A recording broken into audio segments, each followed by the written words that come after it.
ಈ ನಾಡಿನಲ್ಲಿ ಸಂತರು, ಶರಣರು, ರಾಜರು, ಕವಿಗಳು ಹಾಗೂ ಹೋರಾಟಗಾರರು ಇದ್ದಾರೆ. ಇಂದು ನಾನು ನಿಮಗೆ ಸಾಲುಮರದ ತಿಮ್ಮಕ್ಕನವರ ಕಿರುಪರಿಚಯವನ್ನು ಹೇಳುತ್ತಿದ್ದೇನೆ. ಸಾಲುಮರದ ತಿಮ್ಮಕ್ಕ ನಗರದಲ್ಲಿದೆ. ಇಲ್ಲಿ ನ್ಯಾಯಾಧೀಶರು ಕಾನೂನಿನ ಆಧಾರದ ಮೇಲೆ ಜನರಿಗೆ ನ್ಯಾಯ ನೀಡುತ್ತಾರೆ. ನ್ಯಾಯವು ಕರ್ನಾಟಕದ ಸಾಂಸ್ಕೃತಿಕ ರಾಜಧಾನಿಯಾದ ಮೈಸೂರಿನ ಪ್ರಮುಖ ಪ್ರವಾಸಿ ಆಕರ್ಷಣೆಯಾಗಿದೆ.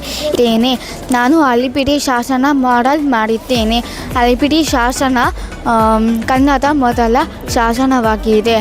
ಇದು ಪುರಸ್ಕಾರರು ಜ್ಞಾನಪೀಠ ಪ್ರಶಸ್ತಿ ಪುರಸ್ಕಾರರು ಕುವೆಂಪು ಇವರ ಪೂರ್ಣ. ಮೈಸೂರು ಅರಮನೆಯನ್ನು ಅಂಬಾವಿಲಾಸ ಅರಮನೆ ಎಂದು ಕರೆಯುತ್ತಾರೆ. ನಾನು ಇವತ್ತು ಮೈಸೂರು ಮೃಗಾಲಯ ಬಗ್ಗೆ ಹೇಳುತ್ತಿದ್ದೇನೆ. ಮೈಸೂರು ಮೃಗಾಲಯ 125 ವರ್ಷ ಹಳೆಯದು. ನಾನು ಮಾಡಿರುವ ಮಾದರಿ ಹಳ್ಳಿ ಮತ್ತು ನಗರದ ಜೀವನದ ವ್ಯತ್ಯಾಸ. ಈ ವಿಭಾಗವು ಹಳ್ಳಿ ಅಥವಾ ನೈಸರ್ಗಿಕ ಇಲ್ಲಿ ರಾಮ ಮಂದಿರ ಇದೆ. ಇದು ಭಾರತದ ಅತಿ ದೊಡ್ಡ ದೇವಾಲಯಗಳಲ್ಲಿ ಒಂದು. ಈ ಮಂದಿರವನ್ನು ಕಲ್ಲಿಂದ ಮಾತ್ರ ಕಟ್ಟಿದ್ದಾರೆ. ಇಟ್ಟಿಗೆಗಳು ಮತ್ತು ನಮಸ್ತೆ ಎಲ್ರಿಗೂ, ನಾನು ನಿಮ್ಮ ಕನ್ನಡ ಮೇಷ್ಟ್ರು ಯೂಟ್ಯೂಬ್ ಚಾನಲ್ಗೆ ಆತ್ಮೀಯವಾದ ಸ್ವಾಗತ.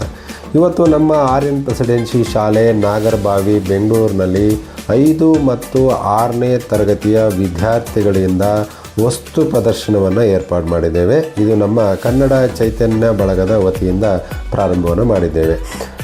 ಮಕ್ಕಳು ನಮ್ಮ ದೇಶದ ವಿವಿಧ ಸಂಸ್ಕೃತಿ, ಪರಂಪರೆ, ನಾಡು, ನುಡಿ, ಭಾಷೆ ಇವೆಲ್ಲವನ್ನು ಪ್ರತಿಬಿಂಬಿಸುವಂಥ ಅನೇಕ ಮಾಡೆಲ್ಗಳನ್ನು ಮಾಡಿದ್ದಾರೆ. ಆ ಮಾಡೆಲ್ಗಳು ಹೇಗಿವೆ ಅನ್ನೋದನ್ನು ನಾವೆಲ್ಲ ನೋಡ್ಕೊಂಡು ಬರೋಣ.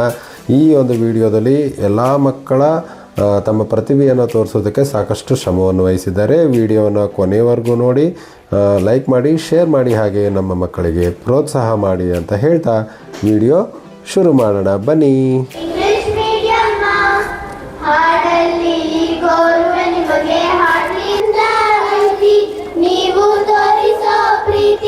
ನಿಮ್ಮೆಲ್ಲರಿಗೂ ತುಂಬು ನಮನ.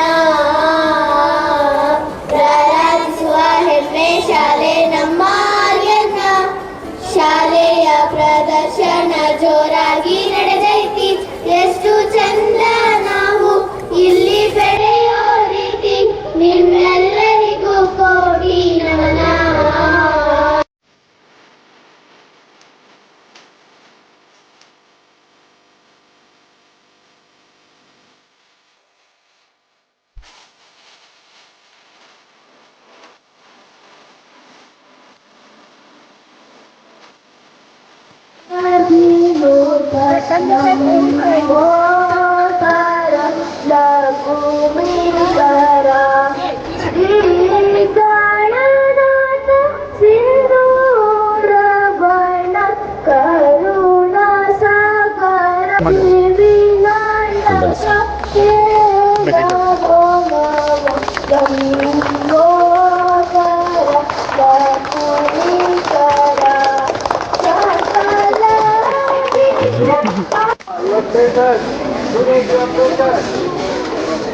ನ್ಯಾಯಾಲಯ ನಮ್ಮ ರಾಜ್ಯದ ಉನ್ನತ ನ್ಯಾಯಾಲಯವಾಗಿದೆ.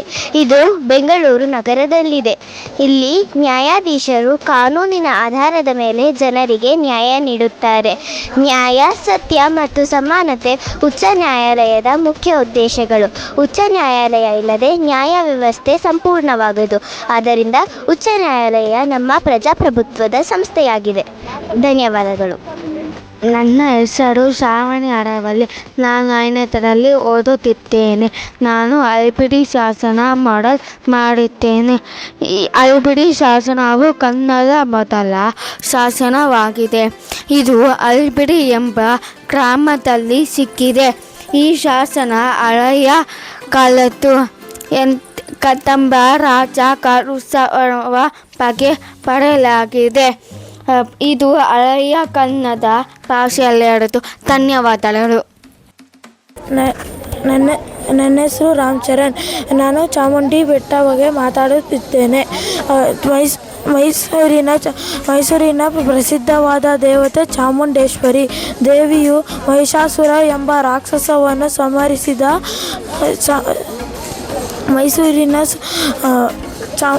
ಮೈಸೂರಿನ ಪ್ರಸಿದ್ಧವಾದ ದೇವತೆ ಚಾಮುಂಡೇಶ್ವರಿ.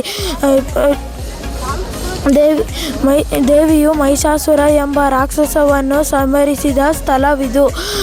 ಇದು ಪುರಾಣ ಪ್ರಸಿದ್ಧವಾದ 18 ಮಹಾಶಕ್ತಿಯನ್ನು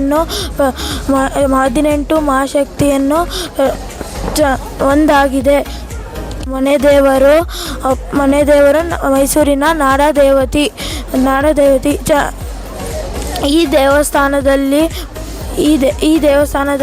12ನೇ ಶತಮಾನದಲ್ಲಿ ಹೊಯ್ಸಳರು ನಿರ್ಮಿಸಿದರು ಮತ್ತು ನಂತರ ವಿಜಯನಗರದ ಅರಸರು ಅಭಿವೃದ್ಧಿಪಡಿಸಿದರು. ಹೆಸರು ಚಾರಿಪ್ರಿಯ. ನಾನು 5ನೇ ತರಗತಿ ಎ ವಿಭಾಗದಲ್ಲಿ ಓದುತ್ತಿದ್ದೇನೆ. ನಾನು ಮಾಡಿರುವ ಮಾದರಿ ಕೆಂಪೇಗೌಡ ರೈಲ್ವೆ ನಿಲ್ದಾಣ. ಭಾರತದಲ್ಲಿ ಮೊದಲು ರೈಲು ಶುರುವಾಯಿತು 1853ರಲ್ಲಿ. ಕ್ರಾಂತಿವೀರ ಸಂಗೊಳ್ಳಿ ರಾಯಣ್ಣ ಎಂದು ಭಾರತ ರೈಲು ನಿಲ್ದಾಣವನ್ನು ಹೆಸರಿಟ್ಟರು. ರೈಲು ನಿಲ್ದಾಣವನ್ನು ಎ ವಿಭಾಗದಲ್ಲಿ ಓದುತ್ತಿದ್ದೇನೆ. ರೈತರು ನಮ್ಮ ದೇಶದ ಬೆನ್ನೆಲುಬು. ಅವರು ಸರಳ ಮತ್ತು ಪ್ರಾಮಾಣಿಕ ಜೀವನವನ್ನು ನಡೆಸುತ್ತಾರೆ. ಅವರು ಮಳೆ ಮತ್ತು ಬಿಸಿಲನ್ನು ಹರಿಯದೆ ತುಂಬ ಕಷ್ಟಪಟ್ಟು ಕೆಲಸ ಮಾಡುತ್ತಾರೆ. ನಾವು ಸದಾ ರೈತರನ್ನು ಗೌರವಿಸಬೇಕು. Thank you. ನನ್ನ ಹೆಸರು ಜೀವನ್. ನಾನು 5ನೇ ತರಗತಿ ಎ ವಿಭಾಗದಲ್ಲಿ ಓದುತ್ತಿದ್ದೇನೆ. ನಾನು ಇವತ್ತು ಜೋಗ ಜಲಪಾತ ಬಗ್ಗೆ ಮಾತನಾಡುತ್ತಿದ್ದೇನೆ. ಜೋಗ ಜಲಪಾತ ಕರ್ನಾಟಕದ ಸುಂದರ ಪ್ರವಾಸಿಗ ಸ್ಥಳವಾಗಿದೆ. ಇದು ಭಾರತದ ಅತಿ ಎತ್ತರ ಸ್ಥಳಗಳಲ್ಲಿ ಜಲಪಾತಗಳಲ್ಲಿ ಒಂದಾಗಿದೆ. ಮಳೆಗಾಲದಲ್ಲಿ ಜೂನ್ ಸೆಪ್ಟೆಂಬರಲ್ಲಿ ಹಚ್ಚ ಹಸಿರಾಗಿರುತ್ತದೆ. ಆವಾಗ ಇದನ್ನು ನೋಡಲು ತುಂಬ ಅದ್ಭುತವಾಗಿರುತ್ತದೆ. ನನ್ನ ಹೆಸರು ಹರ್ಷ ಎಸ್ ಕೃಷ್ಣ. ನಾನು 5ನೇ ತರಗತಿ ಎ ವಿಭಾಗದಲ್ಲಿ ಓದುತ್ತಿದ್ದೇನೆ. ರೈತನ ತೋಟ. ಇದು ಒಂದು ಸುಂದರವಾದ ರೈತನ ತೋಟ. ಇದರಲ್ಲಿ ಅವರ ಒಂದು ಪುಟ್ಟದಾದ ಮನೆಯನ್ನು ಅವರು ನಿರ್ಮಾಣ ಮಾಡಿಕೊಂಡಿದ್ದಾರೆ. ರೈತನ ತೋಟ ಸುತ್ತಮುತ್ತ ಹೂ ಗಿಡ ಮತ್ತು ಮರಗಳಿವೆ. ಈ ಪಕ್ಕದಲ್ಲಿ ಬಾವಿ ಇದೆ. ಈ ಬಾವಿಯು ಅವರಿಗೆ ವ್ಯವಸಾಯ ಮತ್ತು ಕುಡಿಯುವ ನೀರಿಗಾಗಿ ಉಪಯೋಗಿಸುತ್ತಾರೆ. ಈ ತೋಟದಿಂದ ನಮಗೆ ಹೂವು ಹಣ್ಣುಗಳು ಸಿಗುತ್ತವೆ ಎಂದು ಈ ತೋಟವು ಸ್ವಚ್ಛವಾಗಿದೆ ಎಂದು ಹೇಳಿ ನನ್ನ ಮಾತನ್ನು ಮುಗಿಸುತ್ತೇನೆ. ನನ್ನ ಹೆಸರು ಕಾರ್ತಿಕ್ ಗಳವಿ. ನಾನು 5ನೇ ತರಗತಿ ಎ ವಿಭಾಗದಲ್ಲಿ ಓದುತ್ತಿದ್ದೇನೆ. ನಾನು ಇವತ್ತು ಹಂಪಿಯ ಬಗ್ಗೆ ಸ್ವಲ್ಪ ವಿಹಾರವನ್ನು ತಿಳಿಸುತ್ತೇನೆ. ಹಂಪಿ ಒಂದು ಕರ್ನಾಟಕದ ಪ್ರಸಿದ್ಧವಾದ ಸ್ಥಳ. ಅದು ವಿಜಯನಗರ ಜಿಲ್ಲೆಯಲ್ಲಿ ಇದೆ. ಅದು ಕರ್ನಾಟಕದ ಅತ್ಯುತ್ತಮವಾದ ಸ್ಥಳವಾಗಿದೆ. ಅದು ಪಡೆಯುತ್ತಾರೆ. ಹಂಪಿಯ ಮೊದಲ ಹೆಸರು ಪಂಪರಥ. ಹಂಪಿಯನ್ನು 1336ರಲ್ಲಿ ಕಟ್ಟಿಸಿದ್ದಾರೆ. ನನ್ನ ಹೆಸರು ರಚನಾ ಎಸ್. ನಾನು ಆರ್ಯನ್ ಪ್ರೆಸಿಡೆನ್ಸಿ ಸ್ಕೂಲಿನಲ್ಲಿ 5ನೇ ತರಗತಿಯಲ್ಲಿ ಎ ವಿಭಾಗದಲ್ಲಿ ಓದುತ್ತಿದ್ದೇನೆ. ನಾನು ಬೆಂಗಳೂರಿನ ಉದ್ಯಾನವನವಾದ ಲಾಲ್ ಬಾಗ್ ಬಗ್ಗೆ ಮಾಹಿತಿಯನ್ನು ನೀಡುತ್ತಿದ್ದೇನೆ. ಬೆಂಗಳೂರು ನಗರದಲ್ಲಿ ಲಾಲ್ ಬಾಗ್ ಉದ್ಯಾನವನವು ಸಸ್ಯಕಾಶಿ ಎಂದೇ ಪ್ರಸಿದ್ಧಿಯಾಗಿದೆ. 16ನೇ ಶತಮಾನದಲ್ಲಿ ಹೈದರ್ ಅಲಿಯಿಂದ ನಿರ್ಮಾಣ ಕಾರ್ಯ ಪ್ರಾರಂಭಿಸಿ ಆತನ ಮಗ ಟಿಪ್ಪು ಸುಲ್ತಾನ್ 1760ರಲ್ಲಿ ಪೂರ್ಣಗೊಳಿಸಿದ್ದಾರೆ. ಸುಮಾರು 240 ಎಕರೆ ವಿಸ್ತರಣೆ ಹೊಂದಿದೆ. 1000 ವರ್ಷಗಳಿಂದಲೂ ಹಳೆಯದಾದ ಮರಗಳು ಹಾಗೂ ಅಪರೂಪದ ಹೂವು ಗಿಡಗಳು ಸಸ್ಯರಾಶಿಯೆಂದೇ ಹೊಂದಿದೆ. ಮೇಧಸ್ವಿಜಿ. ನಾನು 5ನೇ ತರಗತಿ ಎ ವಿಭಾಗದಲ್ಲಿ ಓದುತ್ತಿದ್ದೇನೆ. ಆಸ್ಪತ್ರೆ ರೋಗಿಗಳ ಚಿಕಿತ್ಸೆ ನೀಡುತ್ತಾರೆ. ಇಲ್ಲಿ ವೈದ್ಯರು ಮತ್ತು ನರ್ಸ್ಗಳು ರೋಗಿಗಳ ಆರೈಕೆ ಮಾಡುತ್ತಾರೆ. ವಿವಿಧ ರೋಗಿಗಳಿಗೆ ಸೂಕ್ತ ಚಿಕಿತ್ಸೆ ಆಸ್ಪತ್ರೆಯಲ್ಲಿ ದೊರೆಯುತ್ತದೆ. ಧನ್ಯವಾದಗಳು. ನನ್ನ ಹೆಸರು ಎಲ್ಲರಿಗೂ ನಮಸ್ಕಾರ. ನನ್ನ ಹೆಸರು ಸವ್ಯಸಾಚಿ. ನಾನು ಇವತ್ತು 5ನೇ ತರಗತಿಯಲ್ಲಿ ಓದುತ್ತಿದ್ದೇನೆ. ನಾನು ಇವತ್ತು ಗೋಲ್ ಗುಮ್ಮಟ ಬಗ್ಗೆ ಮಾತನಾಡುತ್ತಿದ್ದೇನೆ. ಗೋಲ್ ಗುಮ್ಮಟವು ಕರ್ನಾಟಕದ ವಿಜಯಪುರದಲ್ಲಿರುವ ವಿಶ್ವದ 2ನೇ ಅತಿ ದೊಡ್ಡ ಮಾನವ ನಿರ್ಮಿತ ಗುಮ್ಮಟವಾಗಿದೆ. ಇದು ಮೊಹಮ್ಮದ್ ಆದಿಲ್ ಶಾಹಿಯವರ ಸಮಾಧಿಯಾಗಿದೆ. ಇದು 1656ರಲ್ಲಿ ಸ್ಥಾಪಿಸಲಾಗಿದೆ. ಇದರ ಅಸಾಧಾರಣ ಧ್ವನಿ ಗುಣಲಕ್ಷಣಗಳಿಂದ ಇದರ ಹೆಸರು ವಾಸಿಯಾಗಿದೆ. ನನ್ನ ಹೆಸರು ಪುಣ್ಯ. ನಾನು 5ನೇ ತರಗತಿಯಲ್ಲಿ ಓದುತ್ತಿದ್ದೇನೆ. ನಾನು ಇವತ್ತು ಶ್ರೀ ಕ್ಷೇತ್ರ ಧರ್ಮಸ್ಥಳದ ಬಗ್ಗೆ ಒಂದಷ್ಟು ವಿಚಾರಗಳನ್ನು ಹೇಳುತ್ತಿದ್ದೇನೆ. ಧರ್ಮ ನೆಲೆಸಿರುವ ಸ್ಥಳವೇ ಧರ್ಮಸ್ಥಳವೆಂಬುದು ಭಕ್ತರ ನಂಬಿಕೆ. ಇಲ್ಲಿ ಸಾಕ್ಷಾತ್ ಪರಮೇಶ್ವರನೇ ನೆಲೆಸಿದ್ದಾನೆ ಎಂದು ಹೇಳುತ್ತಾರೆ. ಕರ್ನಾಟಕದಲ್ಲಿ ಅತಿ ಹೆಚ್ಚು ಶಿವ ಭಕ್ತರು ಭೇಟಿ ನೀಡುವ ದೇಗುಲ ಎಂದರೆ ಅದು ಧರ್ಮಸ್ಥಳ. ಕರ್ನಾಟಕದಲ್ಲಿ ಇದೊಂದು ದೊಡ್ಡ ಹಿಂದೂಗಳ ಒಂದು ಧರ್ಮದ ಒಂದು ಸ್ಥಳವಾಗಿದೆ. ಧರ್ಮಸ್ಥಳವು ದಕ್ಷಿಣ ಕನ್ನಡ ಜಿಲ್ಲೆಯಲ್ಲಿದೆ. ಇದು ರಾಜ್ಯದ ಅತ್ಯಂತ ಪುರಾತನದ್ದು ಹೌದು. ಧನ್ಯವಾದಗಳು. ನನ್ನ ಹೆಸರು ಸಾಕೇತ್ KM. ನಾನು 5ನೇ ತರಗತಿ A ವಿಭಾಗದಲ್ಲಿ ಓದುತ್ತಿದ್ದೇನೆ.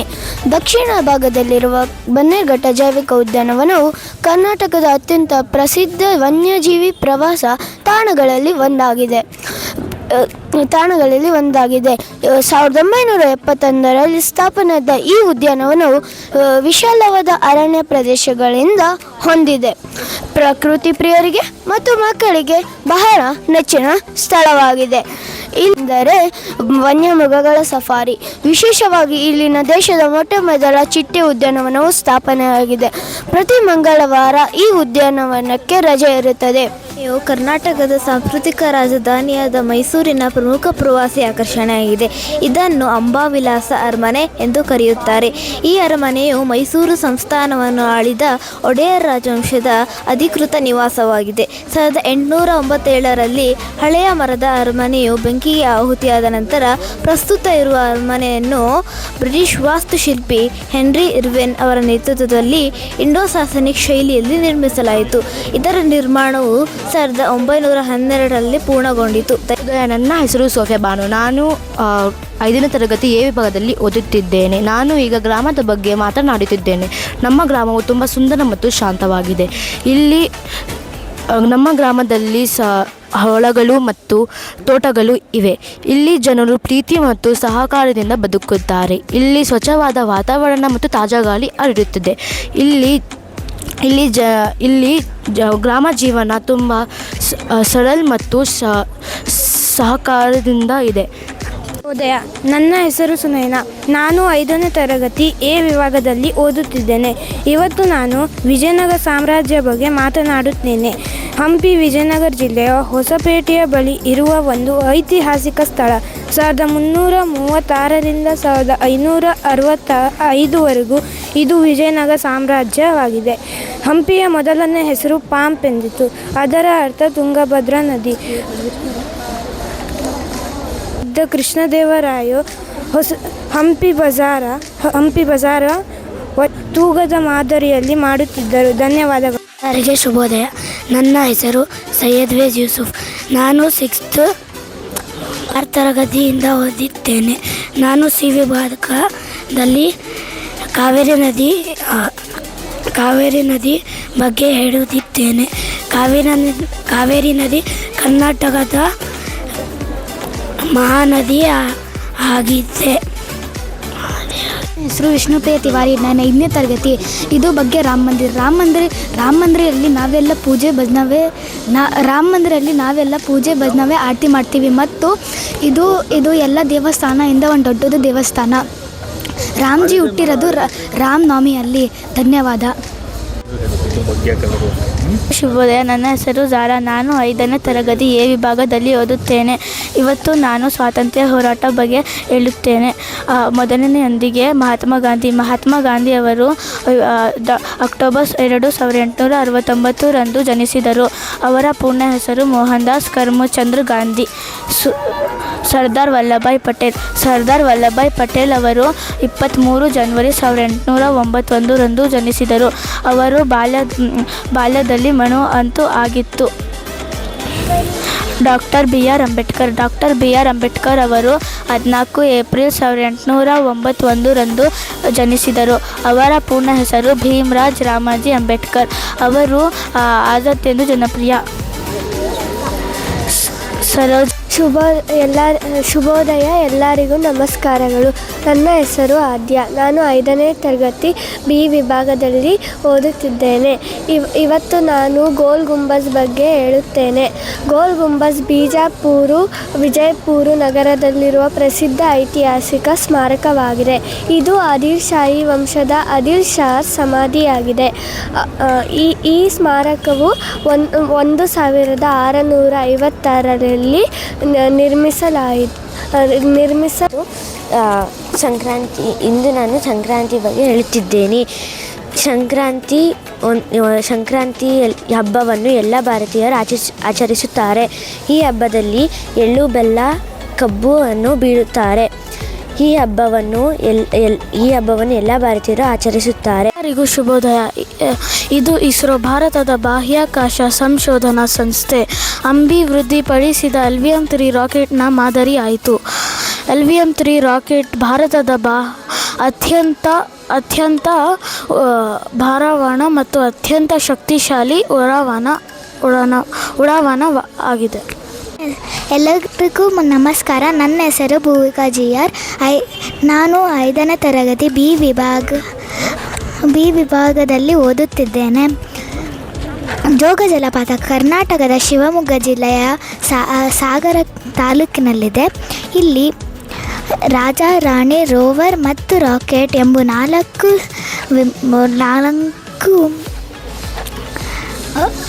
ನನ್ನ ಹೆಸರು ಅಮೃತಾಶ್ರೀ. ನಾನು 5ನೇ ತರಗತಿ B ವಿಭಾಗದಲ್ಲಿ ಓದುತ್ತಿದ್ದೇನೆ.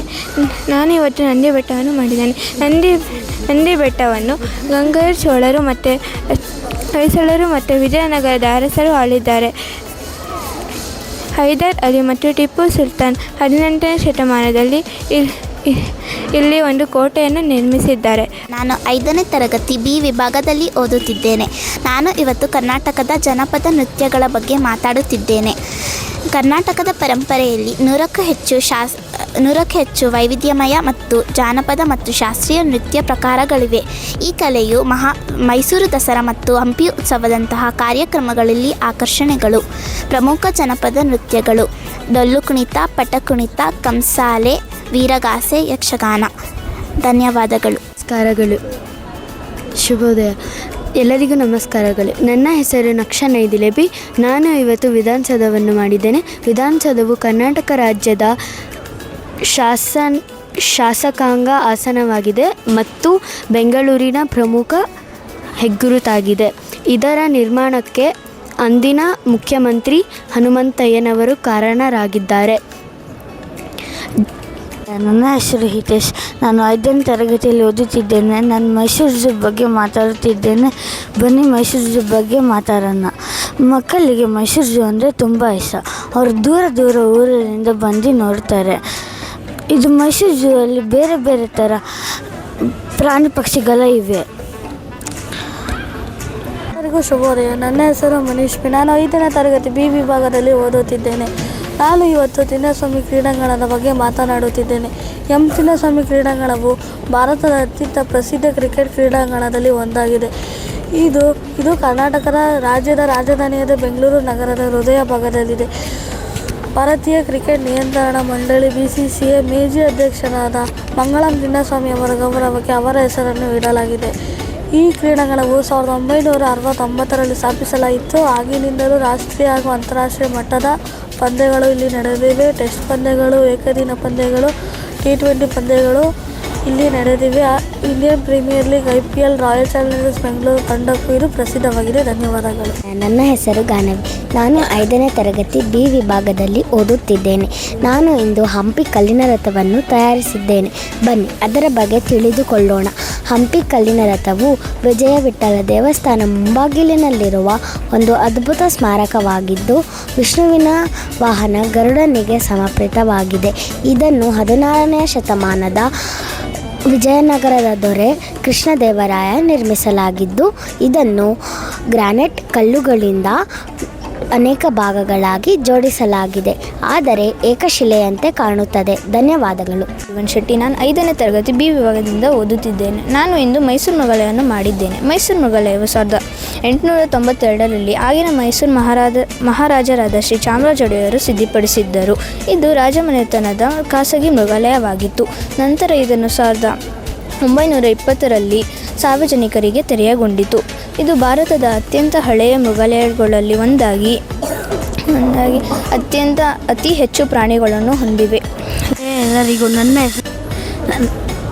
ನಮಸ್ಕಾರ ಎಲ್ಲರಿಗೂ. ನನ್ನ ಹೆಸರು ಜಿತಿನ್ ಎನ್ ಕುಮಾರ್. ನಾನು 5ನೇ ತರಗತಿ B ವಿಭಾಗದಲ್ಲಿ ಓದುತ್ತಿದ್ದೇನೆ. ನಾನು ಕೆಂಪುಕೋಟೆಯ ಬಗ್ಗೆ ಹೇಳುತ್ತೇನೆ. ಕೆಂಪುಕೋಟೆ ದೆಹಲಿಯ ಒಂದು ಮುಘಲರ ಕಾಲದ ಐತಿಹಾಸಿಕ ಸ್ಥಳವಾಗಿದೆ. ಶಹಜಹಾನ್ 638 ನಿರ್ಮಿಸಿದ್ದಾರೆ.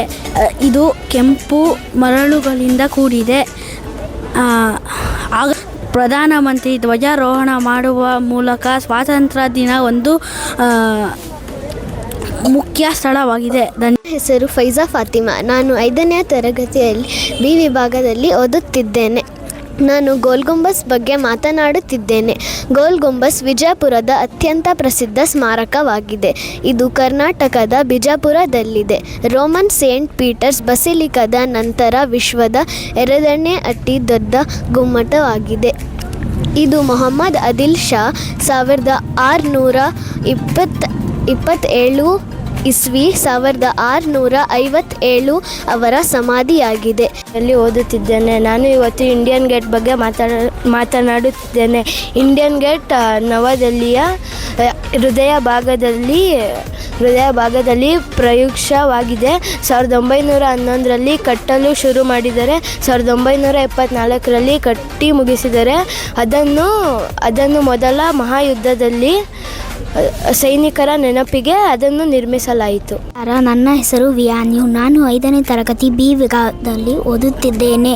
ಅಯೋಧ್ಯೆಯಲ್ಲಿ ರಾಮ ಮಂದಿರ ಇದೆ. ಇದು ಭಾರತದ ಅತಿ ದೊಡ್ಡ ದೇವಾಲಯಗಳಲ್ಲಿ ಒಂದು.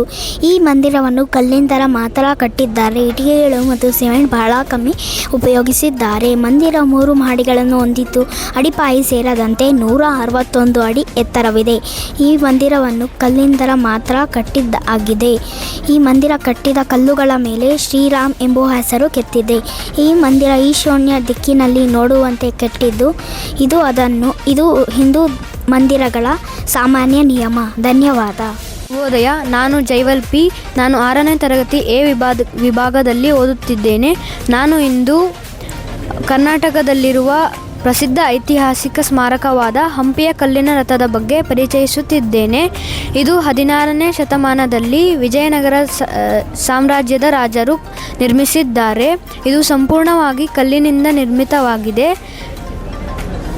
ಇದು ಯುನೆಸ್ಕೋ ವಿಶ್ವ ಪರಂಪರಾ ತಾಣವಾಗಿದೆ. ಹೆಸರು ನಿರಂಜನ್. ನಾನು 5ನೇ ತರಗತಿ ಬಿ ವಿಭಾಗದಲ್ಲಿ ಓದುತ್ತಿದ್ದೇನೆ. ಇಂದು ನಾನು ಮೈಸೂರು ಅರಮನೆ ಬಗ್ಗೆ ಕೆಲವು ಮಾತುಗಳನ್ನು ಹೇಳಲು ಬಯಸುತ್ತೇನೆ. ಮೈಸೂರು ಎಂಬ ಪದವನ್ನು ಕೇಳಿದರೆ ನಮಗೆ ಮೊದಲು ನೆನಪಿಗೆ ಬರುವುದು ನಮ್ಮ ಭವ್ಯವಾದ ಮೈಸೂರು ಅರಮನೆ. ಕರ್ನಾಟಕದ ಈ ಪಾರಂಪರಿಕ ನಗರವು ತನ್ನ ಅರಮನೆಗಳು, ಶ್ರೀಗಂಧದ ಮರ ಮತ್ತು ರೇಷ್ಮೆಗೆ ಹೆಸರುವಾಸಿಯಾಗಿದೆ. ಆದರೆ ಮೈಸೂರು ಅರಮನೆ ಸೌಂದರ್ಯ ಮತ್ತು ವೈಭವವು ಅದನ್ನು ಇನ್ನು ಸುಂದರಗೊಳಿಸಿ. ಹೆಸರು ಸೋಹನ್. ನಾನು 5ನೇ ತರಗತಿ ಬಿ ವಿಭಾಗದಲ್ಲಿ ಓದುತ್ತಿದ್ದೇನೆ. ನಾನು ಇವಾಗ ಮೈಸೂರು ಅರಮನೆಯ ಬಗ್ಗೆ ಮಾತನಾಡುತ್ತಿದ್ದೇನೆ. ಮೈಸೂರು ಅರಮನೆಯನ್ನು ಅಂಬಾವಿಲಾಸ ಅರಮನೆ ಎಂದು ಕರೆಯುತ್ತಿದ್ದರು. ಇದು ಕರ್ನಾಟಕದ ಮೈಸೂರು ನಗರದಲ್ಲಿ ಇದೆ.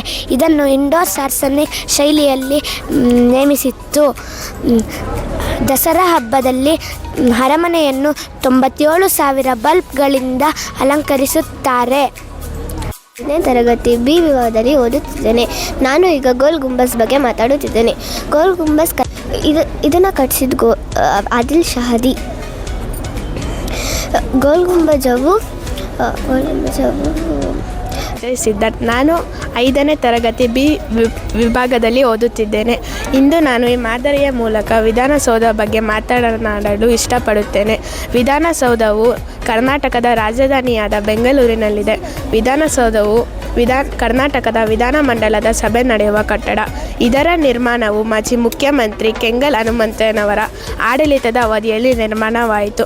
1957 ಗೌಡ NP. ನಾನು 5ನೇ ತರಗತಿ ಬಿ ವಿಭಾಗದಲ್ಲಿ ಓದಿದ್ದೇನೆ. ನಾನು ಇಂದು ಮೈಸೂರು ಅರಮನೆ ಮಾಡಿದ್ದೇನೆ. ಮೈಸೂರು ಅರಮನೆಯು ಮೈಸೂರಲ್ಲಿ ಇದೆ. ಮೈಸೂರು ಅರಮನೆ ನೋಡಲು ಎಲ್ಲರೂ ಬರುತ್ತಾರೆ. ಅದಕ್ಕೆ ಮೈಸೂರು ಅರಮನೆಯು ತುಂಬ ಫೇಮಸ್ ಆಗಿದೆ. ನಾನು RN ಪ್ರೆಸಿಡೆನ್ಸಿ ಶಾಲೆಯಲ್ಲಿ ಓದುತ್ತಿದ್ದೇನೆ. ನಾನು ಇವತ್ತು ಮಾಡಿರೋ ಮಾದರಿ ಶಾಲೆ. ನಾನು 5ನೇ ತರಗತಿ ಸಿ ವಿಭಾಗದಲ್ಲಿ ಓದುತ್ತಿದ್ದೇನೆ. ಶಾಲೆಯು ವಿದ್ಯಾರ್ಥಿಗಳಿಗೆ ಶಿಕ್ಷಕರ ಮಾರ್ಗದರ್ಶನದಲ್ಲಿ ಶಿಕ್ಷಣ ನೀಡುವ ಒಂದು ಸಂಸ್ಥೆ. ಇದು ಜ್ಞಾನ ವೃದ್ಧಿಸಲು, ನೈತಿಕ ಮೌಲ್ಯಗಳನ್ನು ಕಲಿಯಲು ಮತ್ತು ಸಾಮಾಜಿಕವಾಗಿ ಬೆಳೆಯಲು ಸಹಾಯ ಮಾಡುತ್ತದೆ. ಪ್ರಾಥಮಿಕ ಮತ್ತು ಮಾಧ್ಯಮಿಕ ಶಿಕ್ಷಣ ನೀಡಿ ದೇಶದ ಪ್ರಗತಿಯಲ್ಲಿ ಮುಖ್ಯ ಪಾತ್ರ ವಹಿಸುತ್ತದೆ. ಗುರುಕುಲದಂಥ ಪ್ರಾಚೀನ ಪದ್ಧತಿಗಳಿಂದ ಹಿಡಿದು ಈಗಿನ ಆನ್ಲೈನ್ ಶಿಕ್ಷಣವರೆಗೂ ವಿಕಾಸಗೊಂಡಿದೆ. ಧನ್ಯವಾದಗಳು. ನನ್ನ ಹೆಸರು ಆದ್ಯ GS. ನಾನು 5ನೇ ತರಗತಿ C ವಿಭಾಗದಲ್ಲಿ ಓದುತ್ತಿದ್ದೇನೆ. ಇಂದು ನಾನು ಮಾಡಿರುವ ಮಾದರಿ ಹಳ್ಳಿ ಮತ್ತು ನಗರದ ಜೀವನದ ವ್ಯತ್ಯಾಸ. ಈ ವಿಭಾಗವು ಹಳ್ಳಿ ಅಥವಾ ನೈಸರ್ಗಿಕ ಜೀವನ ಶೈಲಿಯನ್ನು ತೋರಿಸುತ್ತದೆ. ಇಲ್ಲಿ ಗುಡಿಸಲುಗಳು, ಮರಗಳು ಮತ್ತು ತೆರೆದ ಸ್ಥಳಗಳಿವೆ. ಇಲ್ಲಿ ಬೆಳೆಯನ್ನು ಬೆಳೆಯಬಹುದು. ಇಲ್ಲಿ ಅವರೇ ಉಳಿಮೆಯನ್ನು ಮಾಡಿ ಬದುಕುತ್ತಾರೆ. ಇದು ಸರಳ ಜೀವನ ಶೈಲಿಯನ್ನು ತೋರಿಸುತ್ತದೆ. ಈ ವಿಭಾಗವು ನಗರದ ಜೀವನ ಶೈಲಿಯನ್ನು ತೋರಿಸುತ್ತದೆ. ಇಲ್ಲಿ ದೊಡ್ಡ ದೊಡ್ಡ ಕಟ್ಟಡಗಳು, ರಸ್ತೆ ಮತ್ತು ವಾಹನಗಳಿವೆ. ಇಲ್ಲಿ ಬೆಳೆಯನ್ನು ಬೆಳೆಯಲು ಆಗುವುದಿಲ್ಲ. ಬೆಂಗಳೂರು ಒಂದು ತಾತ್ಕಾಲಿಕ ಸ್ಥಳವಾಗಿದೆ. ನನ್ನ ಹೆಸರು ಅಜ್ಲಿಹಾ ಹರ್ಮನ್. ನಾನು 5ನೇ ತರಗತಿ C ವಿಭಾಗದಲ್ಲಿ ಓದುತ್ತೇನೆ. ಇವತ್ತು ನಾನು ಕನ್ನಡ ಪ್ರಾಜೆಕ್ಟಲ್ಲಿ ಗೋಲ್ ಗುಮ್ಮಟ ಮಾಡಿದ್ದೀನಿ. ಗೋಲ್ ಗುಮ್ಮಟ ವಿಜಯಪುರದಲ್ಲಿ ಇದೆ. ಇದು ಆದಿಲ್ ಶಾ ಕಟ್ಟಿದರು. ಮೊಹಮ್ಮದ್ ಆದಿಲ್ ಶಾ. ಈಗ ನೋಡುತ್ತಿರುವುದು ಹಂಪಿಯ ಸುಪ್ರಸಿದ್ಧ ಕಲ್ಲಿನ ರಥ. ಇದು ನಮ್ಮ ಕರ್ನಾಟಕದ ವಿಜಯನಗರ ಜಿಲ್ಲೆಯ ಹಂಪಿಯಲ್ಲಿದೆ. ಹಂಪಿ ಕರ್ನಾಟಕದ ಪ್ರಸಿದ್ಧ ಸಾಮ್ರಾಜ್ಯವಾದ ವಿಜಯನಗರ ಸಾಮ್ರಾಜ್ಯದಲ್ಲಿ ನಿರ್ಮಾಣವಾದದ್ದು. ಇದುವರೆಗೂ ಅತಿ ಹೆಚ್ಚು ಫೋಟೋ ತೆಗೆದುಕೊಂಡ ಶಿಲ್ಪಕಲಾಕೃತಿಗಳಲ್ಲಿ ಈ ಹಂಪಿಯು ಒಂದು. ಇದು ವಿಠ್ಠಲ ದೇವಸ್ಥಾನದ ಆವರಣದಲ್ಲಿ ಇದೆ. ಇದು ವಿಷ್ಣುವಿನ ವಾಹನ ಗರುಡ ವ್ರತವಾಗಿ ಕಂಡುಬರುತ್ತದೆ. ಧನ್ಯವಾದಗಳು. ಹೆಸರು ಚಾರು ಸ್ಮಿತಾ. ನಾನು ಆರ್ಯನ್ ಶಾಲೆಯಲ್ಲಿ 5ನೇ ತರಗತಿ C ವಿಭಾಗದಲ್ಲಿ ಓದುತ್ತಿದ್ದೇನೆ.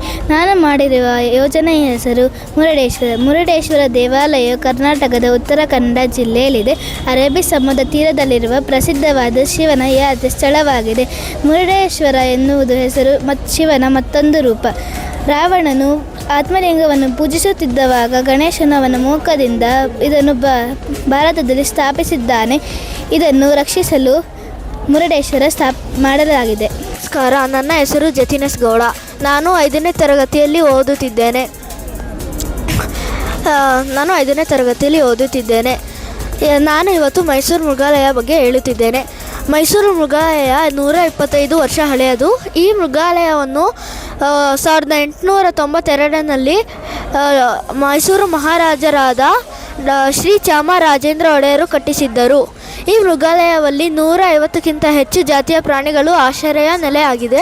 ಈ ಮೃಗಾಲಯ ನನ್ನ ಹೆಸರು ಮನೀತ್ ಪ್ರಸಾದ್. ನಾನು 5ನೇ ತರಗತಿಯಲ್ಲಿ ಓದುತ್ತಿದ್ದೀನಿ. ಚಾಮುಂಡಿ ಬೆಟ್ಟ ಒಂದು ಐತಿಹಾಸಿಕ ಸ್ಥಳ. ಮಹಿಷಾಸುರ ವರ್ಧಿನಿ ಈ ರೂಪದಲ್ಲಿ ಪೂಜಿಸುತ್ತಾರೆ. 1960ನೇ ಇಸವಿಯಲ್ಲಿ ಸ್ಥಾಪಿಸಲಾಯಿತು. 5ನೇ ತರಗತಿ C ವಿಭಾಗದಲ್ಲಿ ಓದುತ್ತಿದ್ದೇನೆ. ಇವತ್ತು ನಾನು ಆದಿಯೋಗಿ ಮಾದರಿ ಮಾಡಿದ್ದೇನೆ.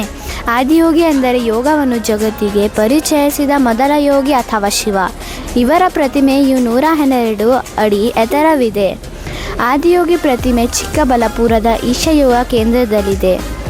ನನ್ನ ಹೆಸರು S ದೀಕ್ಷಾ. ನಾನು ಇವಾಗ ಮೃಗಾಲಯದ ಬಗ್ಗೆ ಎಕ್ಸ್ಪ್ಲೈನ್ ಮಾಡ್ತಾ ಇದ್ದೀನಿ. ಮೃಗಾಲಯ ಎಂದರೆ ಕಾಡು ಪ್ರಾಣಿಗಳನ್ನು ಸಾಕುವ ಸ್ಥಳ ಮತ್ತು ಮೊದಲ ಮೃಗಾಲಯ 1793 ಪ್ಯಾರಿಸಿನಲ್ಲಿ ತೆರೆಯಲ್ಪಟ್ಟಿತ್ತು. ಮಕ್ಕಳಿಗೆ ಭಾಳ ಇಷ್ಟವಾದ ಸ್ಥಳ ಮೃಗಾಲಯ. ಮೃಗಾಲಯದಲ್ಲಿ ಸಿಂಹ, ಹುಲಿ, ಆನೆ ಮತ್ತು ಚಿರತೆ. ನನ್ನ ಹೆಸರು ಚಂದ್ರಶೇಖರ್ ಗೌಡವಿ. ನಾನು 5ನೇ ತರಗತಿ A ವಿಭಾಗದಲ್ಲಿ ಓದುತ್ತಿದ್ದೇನೆ. ಮೈಸೂರು ಅರಮನೆಯನ್ನು ಅಂಬಾವಿಲಾಸ್ ಅರಮನೆ ಎಂದು ಕರೆಯುತ್ತಾರೆ. ಮೈಸೂರು ಅರಮನೆಯು 1897 ಮತ್ತು 1912ರ ಮಧ್ಯದಲ್ಲಿ ಕಟ್ಟಲಾಯಿತು. ಇದನ್ನು ಒಬ್ಬ ಬ್ರಿಟಿಷ್ ನಾಯಕ ಹೆನ್ರಿ ಇರ್ವಿನ್ ನಿರ್ಮಿಸಿದ್ದರು. ಮೈಸೂರು ಅರಮನೆಯು ಕರ್ನಾಟಕದ 7 ಅದ್ಭುತಗಳಲ್ಲಿ ಒಂದಾಗಿದೆ. ಈ ಅರಮನೆಯನ್ನು ದಸರಾ ಮತ್ತು ಭಾನುವಾರ ದಿನಗಳಲ್ಲಿ 97,000 ದೀಪಗಳಲ್ಲಿ ಅಲಂಕಾರ ಮಾಡಲಾಗುತ್ತದೆ. ಹೋರಾಟ ಛತ್ರವನ್ನು ನಿರ್ಮಾಣ ಮಾಡಿದ್ದೇನೆ.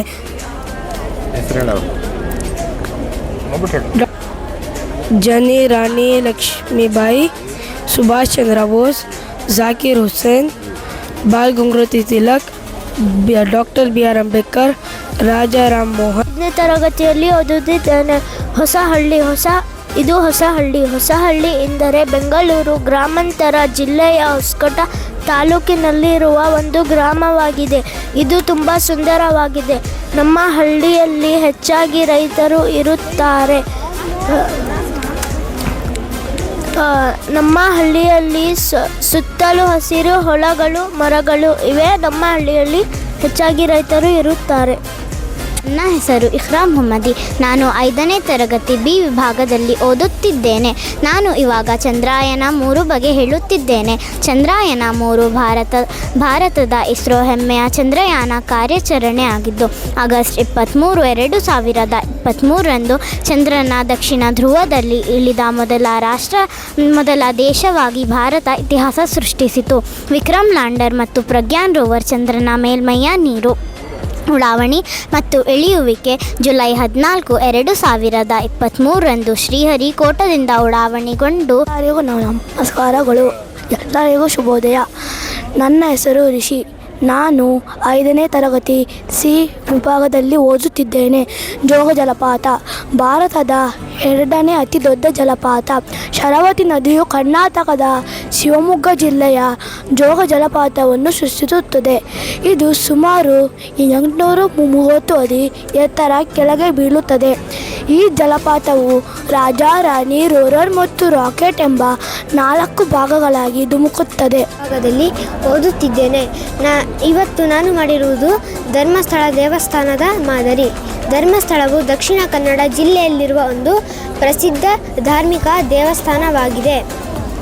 ಇದು ಹಿಂದೂಗಳ ಒಂದು ಪವಿತ್ರ ಕ್ಷೇತ್ರವಾಗಿದೆ. ನೇತ್ರಾವತಿ ನದಿ ದಡದಲ್ಲಿ ಧರ್ಮ ದಾನ ಮತ್ತು ಆಧ್ಯಾತ್ಮಿಕತೆಗಳಿಗೆ ಹೆಸರುವಾಸಿಯಾಗಿದೆ. ಧರ್ಮಸ್ಥಳವು ಮುಖ್ಯವಾಗಿ ಶಿವನ ಅವತಾರವಾದ ಶ್ರೀ ಮಂಜುನಾಥ ಸ್ವಾಮಿಗೆ ಸಮರ್ಪಿತವಾಗಿದೆ. ಹೆಸರು ಮೊಹಮ್ಮದ್ ಉಜೇರ್ ಖಾನ್. ನಾನು 6ನೇ ತರಗತಿ ಎ ವಿಭಾಗದಲ್ಲಿ ಓದುತ್ತಿದ್ದೇನೆ. ನಾನು ಇವತ್ತು ಮೈಸೂರು ಮೃಗಾಲಯ ಬಗ್ಗೆ ಕೆಲವು ಮಾತುಗಳನ್ನು ಆಡೋಕ್ಕೆ ಇಚ್ಛೆ ಪಡುತ್ತೇನೆ. ಮೈಸೂರು ಮೃಗಾಲಯ ಅಂದರೆ ಎಲ್ಲ ಪ್ರಾಣಿಗಳಿಗೆ ಅಲ್ಲೇ ಆಹಾರ ನೀಡುವ ಸ್ಥಳ. ಫಾರ್ ಎಕ್ಸಾಂಪಲ್, ಇದು ಹುಲಿ ಮತ್ತು ಸಿಂಹ, ಜಿಂಕೆ ಮತ್ತು ಆನೆ ಇದೆ. ಇದು ಕರ್ನಾಟಕದ ಅತ್ಯಂತ ಜನಪ್ರಿಯ ಸ್ಥಳ. ನಮಸ್ಕಾರಗಳು. ನನ್ನ ಹೆಸರು ಸಾನ್ವಿ ಆರ್ ರಾಜು. ನಾನು 5ನೇ ತರಗತಿಯಲ್ಲಿ ಓದುತ್ತಿದ್ದೇನೆ. ನಾನು ಬಂಡೀಪುರ ಫಾರೆಸ್ಟ್ ಬಗ್ಗೆ ಹೇಳುತ್ತಿದ್ದೇನೆ. ಬಂಡೀಪುರ ಅರಣ್ಯವು ಕರ್ನಾಟಕದ ಒಂದು ರಾಷ್ಟ್ರೀಯ ಉದ್ಯಾನವನವಾಗಿದೆ. ಇದು ಪಶ್ಚಿಮ ಘಟ್ಟದಲ್ಲಿದೆ. ಇದು ಹುಲಿ ಮತ್ತು ಆನೆಗಳಂತಹ ಪ್ರಾಣಿಗಳಿಗೆ ಆಶ್ರಯ ನೀಡಿದೆ.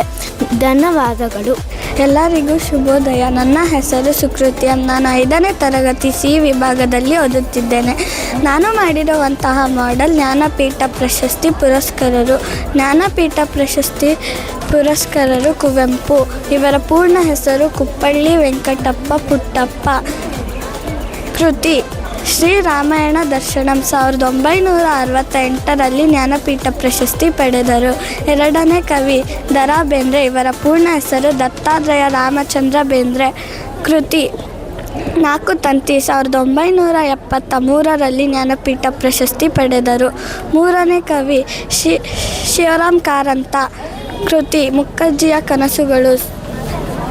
1977ರಲ್ಲಿ ಜ್ಞಾನಪೀಠ ಪ್ರಶಸ್ತಿ ಪಡೆದರು. ಧನ್ಯವಾದಗಳು. ನನ್ನ ಹೆಸರು ಸಿದ್ಧಾರ್ಥ ವಿ. ನಾನು 5ನೇ ತರಗತಿಯಲ್ಲಿ ಓದುತ್ತಿದ್ದೇನೆ. ನಾನು ವಿಭಾಗ ಸಿಯಲ್ಲಿ ಓದುತ್ತಿದ್ದೇನೆ. ನಾನು ಕನ್ನಡ ವಿಜೇತರು ಎಂದು ಜನನ ಕುಪ್ಪಳ್ಳಿ ಶಿವಮೊಗ್ಗ ಜಿಲ್ಲೆ ಕರ್ನಾಟಕ. ಕಾಲ ಕೃತಿ ಶ್ರೀ ರಾಮಾಯಣ ದರ್ಶನಂ. ದ ರಾ ಬೇಂದ್ರೆ, ದತ್ತಾತ್ರೇಯ ರಾಮಚಂದ್ರ ಬೇಂದ್ರೆ. ಮತ್ತು ಕೃತಿ. ನನ್ನ ಹೆಸರು ಸುಶ್ಮಿತೆ. ನಾನು 5ನೇ ತರಗತಿಯಲ್ಲಿ ಓದುತ್ತಿದ್ದೇನೆ. ನಾನು ಹಳ್ಳಿಯ ಬಗ್ಗೆ ಹೇಳ್ತೇನೆ. ನನ್ನ ಹಳ್ಳಿ ನಮ್ಮ ದೇಶದ ಸಂಸ್ಕೃತಿಯ ಪ್ರತಿಬಿಂಬವಾಗಿದೆ. ಹಳ್ಳಿಯ ಜನರ ಜೀವನ ತುಂಬ ಸರಳವು. ನನ್ನ ಹಳ್ಳಿ ನಮ್ಮ ದೇಶದ ಪ್ರಮುಖ ಉನ್ನತವಾಗಿದೆ. ಧನ್ಯವಾದಗಳು. ನನ್ನ ಹೆಸರು ಯಶಸ್ ಸಿದ್ಧಾರ್ಥ್. ನಾನು 5ನೇ ತರಗತಿ ಸಿ ವಿಭಾಗದಲ್ಲಿ ಓದುತ್ತಿದ್ದೇನೆ. ನಾನು KRS ಡ್ಯಾಮ್ ಬಗ್ಗೆ ಹೇಳುತ್ತಿದ್ದೇನೆ. KRS ಡ್ಯಾಮ್ ಕಟ್ಟಿದವರು ಸರ್ ಎಂ ವಿಶ್ವೇಶ್ವರಾಯ. ಹೆಸರು ಉಸ್ಮಾನ್ ಗನಿ. ಎಲ್ಲರಿಗೆ ಶುಭೋದಯ. ನನ್ನ ಹೆಸರು ಉಸ್ಮಾನ್ ಗನಿ. ನಾನು 5ನೇ ತರಗತಿಯಲ್ಲಿ ಓದುತ್ತೇನೆ. ನಾನು ಈಗ ಬ್ಯಾಂಗ್ಳೂರು ಪ್ಯಾಲೇಸ್ ಬಗ್ಗೆ ಹೇಳುತ್ತೇನೆ. ಬ್ಯಾಂಗ್ಳೂರು ಪ್ಯಾಲೇಸ್ 1874ರಲ್ಲಿ ಕಟ್ಟಿಸಿದ್ದರು. ಎಲ್ಲರಿಗೂ ಶುಭೋದಯ. ನನ್ನ ಹೆಸರು ವಿಹಾನ್ ಚಕ್ರವರ್ತಿ. ನಾನು ಚೆನ್ನಸ್ವಾಮಿ ಸ್ಟೇಡಿಯಂ ಮಾಡೆಲ್ ಮಾಡಿದ್ದೇನೆ. ಚೆನ್ನಸ್ವಾಮಿ ಸ್ಟೇಡಿಯಂ 1925ರಂದು ಕಟ್ಟಿಸಿಕೊಂಡಿದ್ದಾರೆ. ಇದನ್ನು ಹೆಸರು ಕೊಟ್ಟವರು ಎಂ ಚೆನ್ನಸ್ವಾಮಿ. ನನ್ನ ಹೆಸರು ಅಕ್ಷರ. ನಾನು ಧರ್ಮಸ್ಥಳ ಮಾಡೆಲ್ ಮಾಡಿದ್ದೀನಿ. ಇವಾಗ ನಾನು ಧರ್ಮಸ್ಥಳ ಬಗ್ಗೆ ಮಾತನಾಡುತ್ತೀನಿ. ಧರ್ಮಸ್ಥಳ ಕರ್ನಾಟಕ ದಕ್ಷಿಣ ಕನ್ನಡ ಜಿಲ್ಲೆಯಲ್ಲಿದೆ. ಇದು ಒಂದು ಪ್ರಸಿದ್ಧವಾದ ಪುಣ್ಯಕ್ಷೇತ್ರ. ಈ ದೇವಾಲಯಕ್ಕೆ ಧರ್ಮ, ಅಹಿಂಸೆ ಮತ್ತು ಸೇವೆಗೆ ಮುಖ್ಯತೆ ನೀಡಲಾಗಿದೆ. ಈ ದೇವಾಲಯ 700 ವರ್ಷಗಳ ಇತಿಹಾಸವಿದೆ. ಇಲ್ಲಿ ಬರುವ ಭಕ್ತಾದಿಗಳಿಗೆ ಉಚಿತ ಊಟ ವ್ಯವಸ್ಥೆ ಇದೆ.